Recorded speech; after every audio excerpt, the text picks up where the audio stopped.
3 ways to get more disciplined. By the end of this video or podcast, wherever you're watching or listening, you're going to have 3 ways to get more disciplined in your life. And let me ask you a question. What sort of difference would that make in your life if you could get more disciplined? I'm Jono White, founder and principal consultant of Clarity. We work with leaders around the world, and I just want to thank you for subscribing, following, liking, sharing. If you haven't done that yet, please do that now. That helps us to get the word out there to help more leaders to become the best, the very best they can be, and it also will keep you in the loop with all of our content that we're always producing around leadership. So 3 ways to get more disciplined. The first way to get more disciplined, which is going to sound a little bit counterintuitive, but the first thing I want to say in terms of getting more disciplined is to give yourself more grace.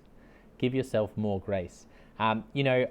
When it comes to being more disciplined, we all automatically think, boom, I'm going to, that's it. I'm going to go really hard on myself with how much I'm exercising or how much I'm working on this project that I'm doing, whatever it is.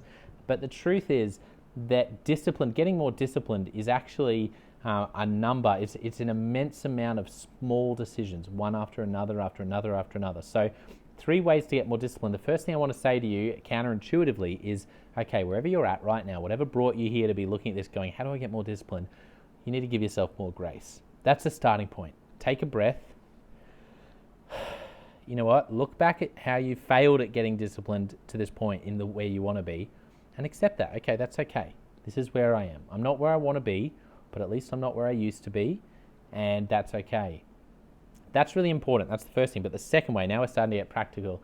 The second way to get more disciplined, okay, when it comes to being disciplined, I want to give you a hard truth. There are going to be trade-offs. There's a great book I would recommend called Essentialism by Greg McKeown, called Essentialism. Go and read that.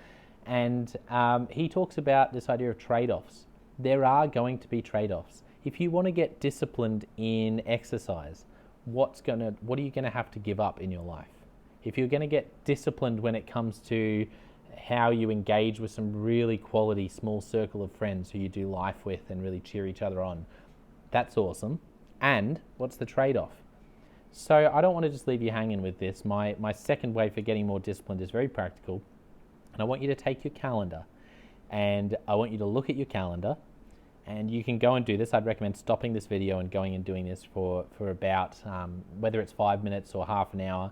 And what I want you to do is, I want you to look at your calendar, but then I want you to actually, whether it's digitally or a piece of paper, I want you to actually mark out a blank calendar.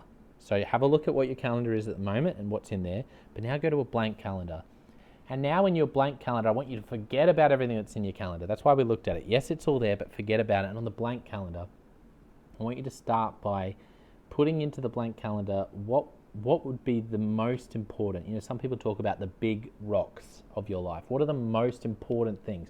For you, if you're watching this video, maybe there's something, or listening to this podcast, maybe you are thinking specifically around a particular discipline. Maybe it's exercise. Okay, well that's okay. Let's start there. Let's put that in first. But I'm working and I don't know what my shifts are going to be like. That's okay. Let's see what we can do. Let's try it. The point is, what would it look like in your calendar to schedule your discipline first and then schedule other things around it? This exercise is incredibly helpful because we very quickly realize as we put things in, put the big blocks in, and we go to put some of the other things that we enjoy in, we go, that's actually not going to fit. And then you have a choice. Come back to that trade-off. Do you want to prioritize the discipline of exercise or that other thing? And that's up to you. But start with the things that are most important to you. Whether that's faith and God, family, friends, exercise, sleep, diet, whatever it is, start there. Work, maybe for you, it's about getting more disciplined in your own business that you're trying to run on the side. Okay, we'll start with that. Put that in first and then build from there. So that's the second way to get more disciplined. The third way to get more disciplined, so if we look at the first one, I know very counterintuitively we started with you need to give yourself some more grace so that you can fail and it's not the end of the world because we're going to work on this journey together of getting more disciplined. The second thing is to go to your calendar and create a blank calendar and start by scheduling the discipline. in terms of the things that are most important to you.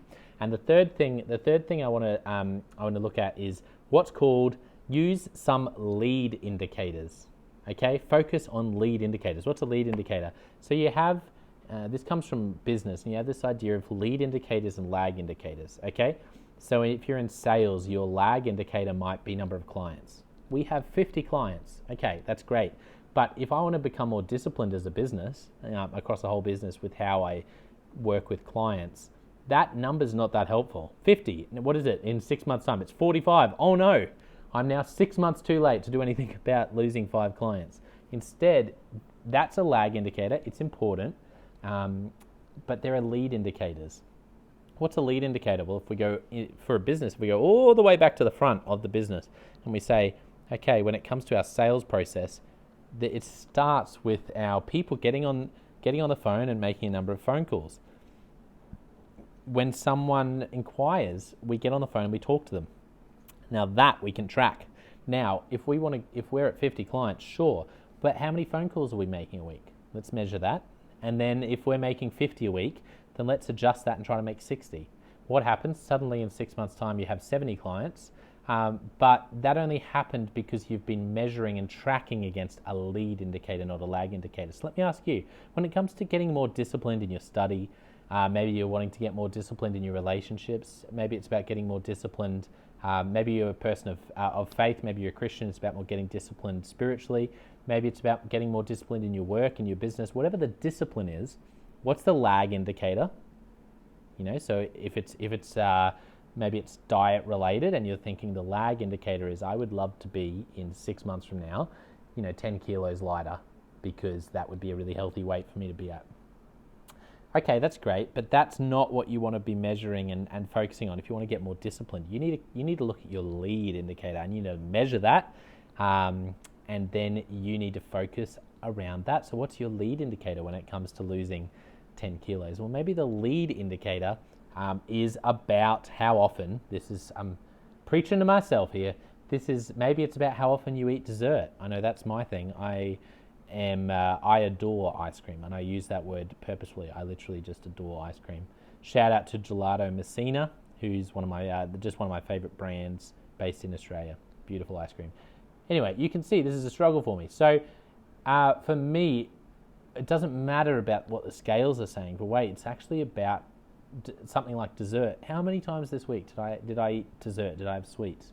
Okay, now that's something I can track, and if I can tweak that, even down to the day, what did I, and this is where it's actually looking at, if you want to get more disciplined, it's focusing on these lead indicators. Because if you can find a lead indicator and adjust it, and I'm talking, don't go from having, 10 desserts a week to 0. Once again, remember the grace we talked about? Go from 10 desserts maybe to 8. Depends how brutally you want to make this change, but do it in increments. Make a small change compared to who you were yesterday. And I promise you that you can get more disciplined, and in 6 months' time, I believe that you can be much closer to where you want to be in this area of your life. So if this has helped you get clear in this area of your leadership or in your personal leadership, then wherever you're watching or listening, write the word clarity in the comments. And I just want to thank you again for subscribing, following, liking, and sharing. If you haven't done that, please do that now. That helps us to get the word out there to help more leaders to become the best they can be. And thank you for spending the time with me. I don't take it lightly. It's awesome to be on the journey with you. And I look forward to catching you next time. Cheers.